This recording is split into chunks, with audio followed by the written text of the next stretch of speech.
Hey guys, I hope everybody's doing well. Welcome back to another Vstep practice speaking test. Today in part 1, social interaction, we'll give you examples for music and English. Xin chào tất cả các em, chào mừng các em quay trở lại với một bài thi nói Vstep mẫu nữa. Trong phần 1 tương tác xã hội, thầy cô sẽ đưa cho các em ví dụ về hai chủ đề, đó là âm nhạc và tiếng Anh. Part 2, solution discussion. We'll talk about photography, swimming, and dancing. Phần 2, thảo luận giải pháp, chúng ta hãy cùng bàn luận về khiêu vũ, bơi lội và nhiếp ảnh. Finally, in part 3, topic development, we're going to discuss culture and language. Cuối cùng trong phần số 3, phát triển chủ đề, chúng ta hãy cùng trao đổi về văn hóa và ngôn ngữ. So with nothing more to say, let's get started. Let us help you get a better Vstep score. Nào chúng ta cùng bắt đầu thôi và hãy để thầy cô giúp các em có một bài thi nói Vstep đạt điểm cao hơn.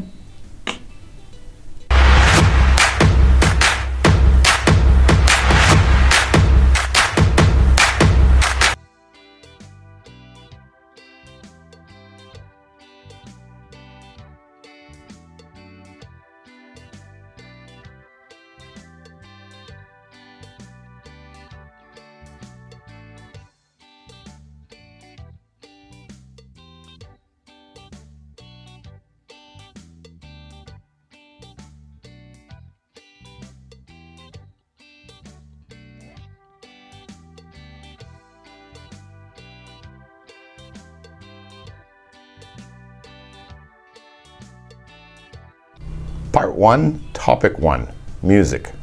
Do you like music? If yes, what kind of music do you like best and why?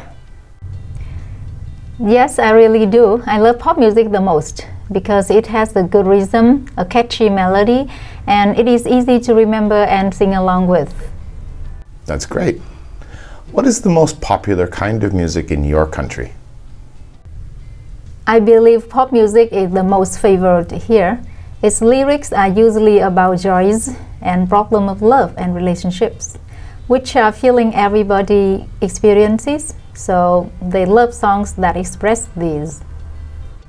Okay. So how is music good or not so good for some people? There is no question that there are benefits to proper music, such as lessening anxiety, creating happiness and relaxation, improving memory, etc. However, when music brings negativity to us, like violence, tension, anger, and creates bad behavior, it can lead to arguing, and that is a harmful type of music, in my opinion.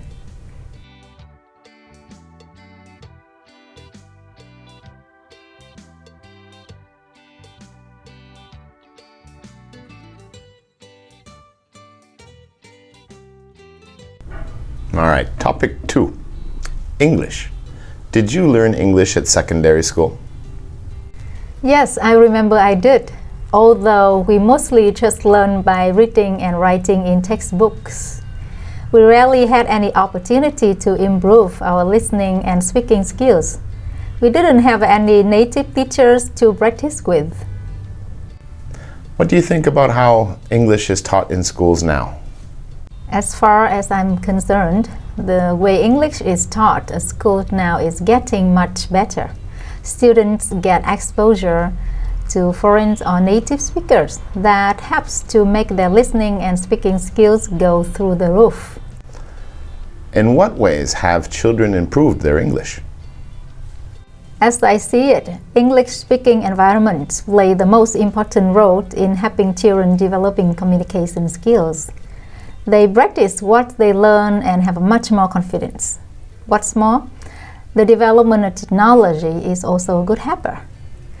Children not only learn English in classrooms, but also everywhere they go with an internet-connected device.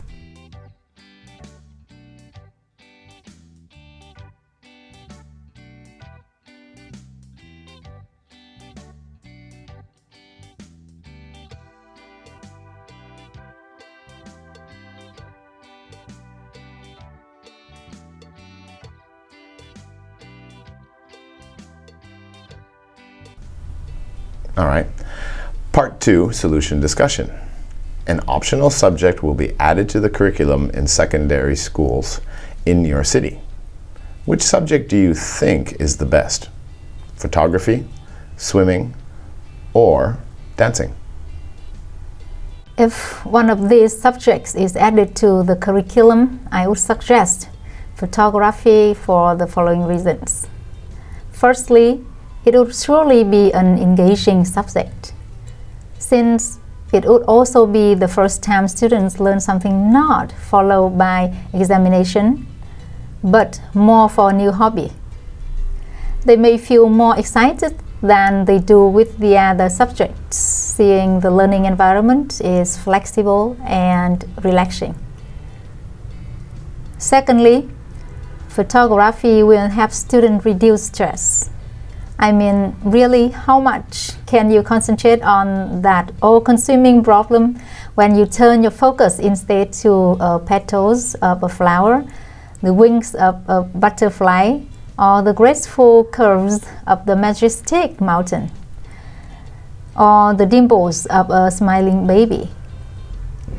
Lastly, photography will absolutely inspire students' imagination to grow and care about details, meaning they will become more patient.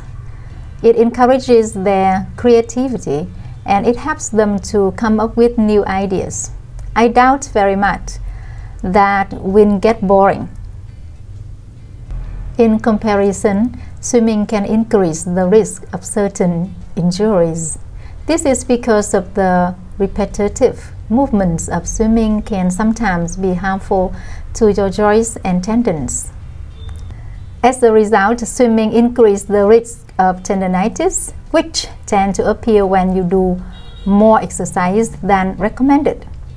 It can affect the joints and is usually quite painful. Furthermore, dancing can be dangerous for those not physically fit.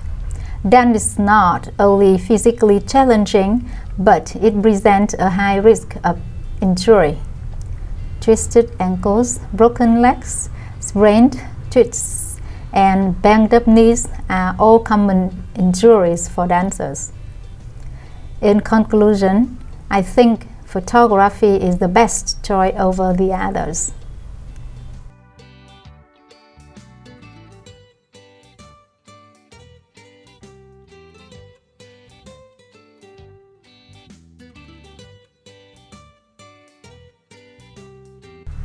Taking swimming as an optional subject for secondary students, I can see a couple advantages here. At first, it helps you slim down. When you swim, your body must confront the force of water, but you almost don't even realize the extra effort it takes. The added resistance stimulates your metabolism, which means that you burn more calories. Therefore, you also increase the ability to lose weight, which will be valuable since we see more and more obesity in schools. Next, swimming helps to prevent diseases. When you swim, you help improve your health and strengthens the immune system, which reduces the cases of cold and the flu during the winter time. Finally, swimming definitely reduces stress. Swimming favors the production of dopamine, which is responsible for how we feel pleasure. In addition to this, these activities also helps reduce anxiety, allows for mental relaxation, and lowers stress. On the other hand, photography is an expensive subject to learn, seeing each student has to own a camera to practice. Besides that, dancing requires a lot of time practicing. Therefore, students won't have enough hours in a day for other subjects, hobbies, or friends and family. To conclude, swimming is the best choice in this situation.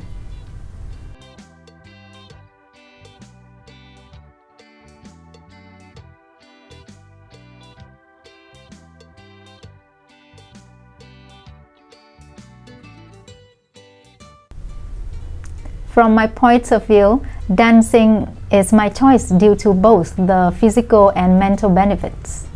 In the first place, it improves your physical health and fitness. At its core, dancing is a cardiovascular exercise.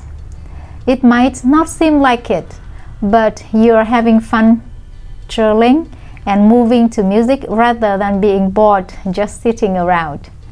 Secondly, it improves your sociability and can help conquer shyness.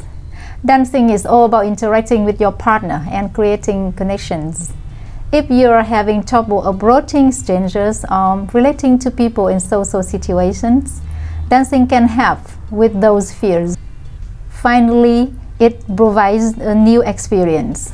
Not only when you discover a culture through dance, you will also find a culturally diverse dancer population. You know well that interaction improves your health by expanding your mind and sharing your spirit. Conversely, providing swimming as an optional subject for all secondary students in the city would need a considerable amount of swimming pools. Taking under consideration that most schools do not have a swimming pools nor the budgets to begin building new ones. Furthermore, photography is not a basic thing that all students need. It is mostly for someone who has a passion for it. In short, dancing would be the best in comparison to photography and swimming.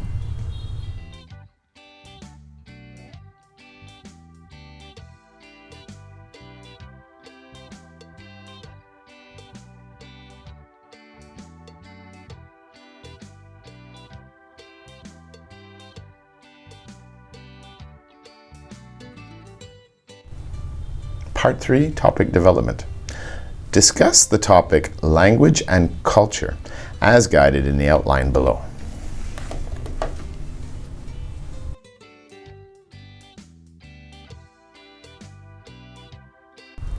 There is no doubt that language and culture are intertwined. Learning a language and getting to know its culture is to communicate better. A particular language usually points out to a specific group of people. When you interact with another language, it means that you are also interacting with the culture that speaks the language. You cannot understand one's culture without assessing its language directly. And you can't learn the language well without knowing the culture.